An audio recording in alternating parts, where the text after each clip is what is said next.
सावित्री जय भीम, पेरियार जय फुलन जय भीम, जय रोहित जय भीम, जय रोहित जय भीम।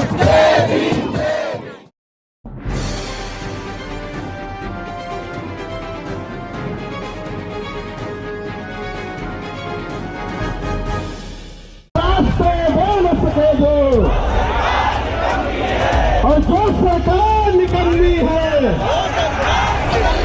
कि जो सरकार निकम्मी है वो सरकार बदलनी है। आप तस्वीरों में देख सकते हैं कि किस तरीके से एक तरफ बैरिकेड लगा हुआ है, दूसरी तरफ लाखों की भीड़ इकट्ठा हुई है। ये दिल्ली के जंतर मंतर का हाल है। ये भीड़ चुनाव आयोग और ईवीएम के खिलाफ सड़कों पर उतरी है। चुनाव आयोग और ईवीएम के खिलाफ सड़कों पर उतरकर आंदोलन कर रही है कि ईवीएम को 2024 लोकसभा चुनाव में बैन कर दिया जाए और बैलेट पेपर से चुनाव करवाया जाए।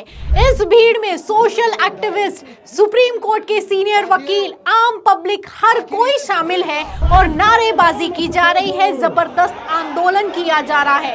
ये दिल्ली की सड़कों का हाल है, जंतर मंतर का हाल है, सदन से कुछ मीटर की दूरी का हाल है। आप तस्वीरों में देख सकते हैं कि कितनी तादाद में भीड़ इकट्ठा हुई है और ये भीड़ 31 जनवरी को दिल्ली में तब इकट्ठा हो गई जबकि दिल्ली में धारा 144 लगा दी गई है। लाखों की भीड़ पहुंची हुई है। वहीं दूसरी तरफ गोदी मीडिया ने इस खबर को दबा दिया है।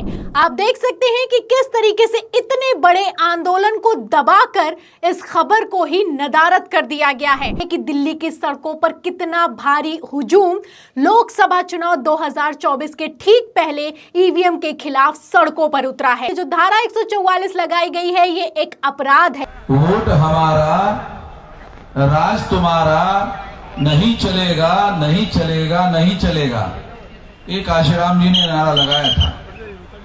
तब भारत का जो शासक वर्ग था उनको ये लगा कि जो लोग शासक चुनने का काम करते थे और दूसरे ही लोगों को शासक चुनते थे, अब कहने लगे वोट हमारा, राज तुम्हारा, नहीं चलेगा, नहीं चलेगा। तो अब ये लोग अपना शासन बनाना चाहते हैं, अपना शासक बनाना चाहते हैं, शासन बनाना चाहते हैं, अपना राज बनाना चाहते हैं। आप लोगों को याद है या नहीं है मालूम नहीं कि 84 को 14 अप्रैल 84 को काशीराम जी ने बहुजन समाज पार्टी बनाई और 81 में 6 दिसंबर 81 को उन्होंने एक संगठन बनाया था DS4। कुछ लोगों को जानकारी होगी, कुछ लोगों को जानकारी नहीं होगी। हम तो इस आंदोलन में शुरू से संघर्ष में शामिल होते रहे। तो DS4 के द्वारा भी चुनाव लड़ा गया था और चुनाव लड़ने की वजह से इस देश के शासक वर्ग में ये मैसेज गया था कि अब ये लोग शासक चुनने का जो काम करते थे, क्योंकि वोट के अधिकार में 2 अधिकार शामिल है। ये समझने की जरूरत है हमारे लोगों को। हमारे लोगों को ये बात समझ में नहीं आती है। ये आज भी हमारे लोगों को समझाने की जरूरत है। वोट के अधिकार में 2 अधिकार शामिल है, शासक चुनने का और शासक बनने का। हमारे लोगों को, तमाम लोगों को ये बात अभी भी समझ में नहीं आती ठीक से।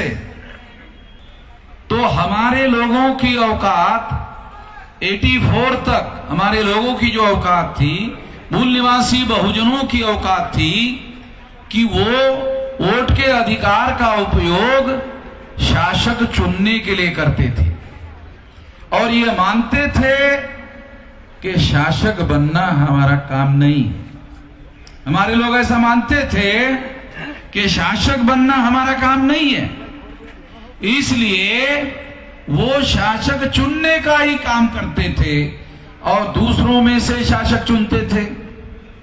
इसलिए दूसरों में से शासक चुनते थे, तो जब उन्होंने 84 में बहुजन समाज पार्टी काशीराम जी के द्वारा बनाकर देखी और उन्होंने नारा लगाया, वोट हमारा राज तुम्हारा, नहीं चलेगा नहीं चलेगा, तब लोगों को लगा, शासक वर्ग को लगा कि अब ये शासक चुनना नहीं चाहते हैं, शासक बनना चाहते।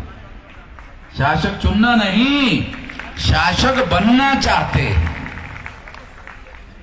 तो ये अभियान काशीराम जी के द्वारा शुरू किया गया था और इस वजह से 84 में जब ये बात सामने आई तो ईवीएम मशीन लाने का काम शुरू हुआ। ये थोड़ा बैकग्राउंड में आप लोगों को समझा रहा हूं कि ईवीएम मशीन अपने आप नहीं आई। ईवीएम आने के पीछे एक बहुत बड़ी वजह यह है कि हमारे लोगों ने इस देश में शासक बनने का अभियान शुरू किया था। अभी शासक चुनने का काम बहुत हो गया, अब हम लोग शासक बनेंगे। ये अभियान जब शुरू किया गया था, इसको रोकने के लिए ईवीएम मशीन लाया गया और उसके बाद में 20 साल तक इसका प्रयोग किया गया। सबसे पहले केरला में ईवीएम मशीन का प्रयोग शुरू हुआ और सारे देश भर में इसका प्रयोग धीरे धीरे इस तरीके से किया गया ताकि इस मशीन को जैसा वो चाहते थे वैसा उसको डेवलप किया जाए। जैसा मशीन वो चाहते थे, उस मशीन का जैसा उपयोग करना चाहते थे, वैसा उपयोग करने के लिए उनके पास ईवीएम मशीन का तजुर्बा होना जरूरी था।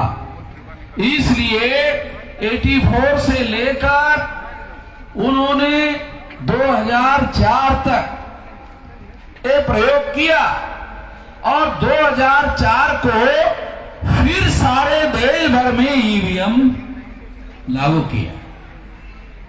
क्योंकि हमारे लोगों को बहुत सारी बातों की जानकारी नहीं होती है, इसलिए ये बात मैं आप लोगों को बता रहा हूं, समझा रहा हूं। ये इस बैकग्राउंड के साथ ईवीएम को समझना है, इस बैकग्राउंड के साथ समझना है। इसलिए ये बैकग्राउंड आपको मैं समझा रहा हूं कि ईवीएम का लाने का जो बैकग्राउंड है वो ये है कि जब लोग जागकर अपने अधिकार का उपयोग करते हुए शासक बनने का जब लोगों ने अभियान शुरू किया, तब उसको रोकने के लिए ईवीएम लाया गया। 2004 में ईवीएम का उपयोग करके कांग्रेस की सरकार बनी। ये सोचना गलत है कि केवल बीजेपी के लोग ईवीएम का इस्तेमाल कर रहे हैं, केवल बीजेपी के लोग ही ईवीएम का उपयोग करके शासक बन रहे हैं। ये बात सही नहीं है, इस तरह से सोचना सही नहीं है। 2004 में कांग्रेस ने ईवीएम का इस्तेमाल करते हुए सरकार बनाई। 2009 में कांग्रेस ने सरकार बनाई और जब इसके सबूत डॉक्टर सुब्रमण्यम स्वामी इन्होंने इकट्ठा किए, इसके सारे सबूत इकट्ठा किए गए डॉक्टर सुब्रमण्यम स्वामी के द्वारा और ये सारे सबूत इकट्ठा करने के बाद ये सुप्रीम कोर्ट को दिए गए। सुप्रीम कोर्ट को ये सारे सबूत दिए गए। लाल कृष्ण आडवाणी को कांग्रेस ने ये प्रस्ताव दिया था। क्या प्रस्ताव दिया था कि हमने 2 बार घोटाला करके सरकार बनाई है, तुम भी 2 बार का। और हमारी छोटी सी शर्त है, चुप हो जाओ। अडवाणी की विचारधारा से हम सहमत नहीं है, मगर ईमानदारी इंडिविजुअल कैरेक्टर होता है। जो ईमान होता है ना, ईमान ये इंडिविजुअल कैरेक्टर होता है। तो अडवाणी जो है वो ईमानदार आदमी था। वो जो कचरे के ढेर में पड़ा हुआ है ना अभी, वो उसकी ईमानदारी की वजह से पड़ा हुआ है। अडवाणी जो है वो ईमानदार आदमी था, और उसके ईमानदार होने की एक वजह ये थी कि वो ब्राह्मण नहीं था। ये भी एक बड़ी वजह है। हाँ, लाल कृष्ण अडवाणी जो है ये ब्राह्मण नहीं है। तो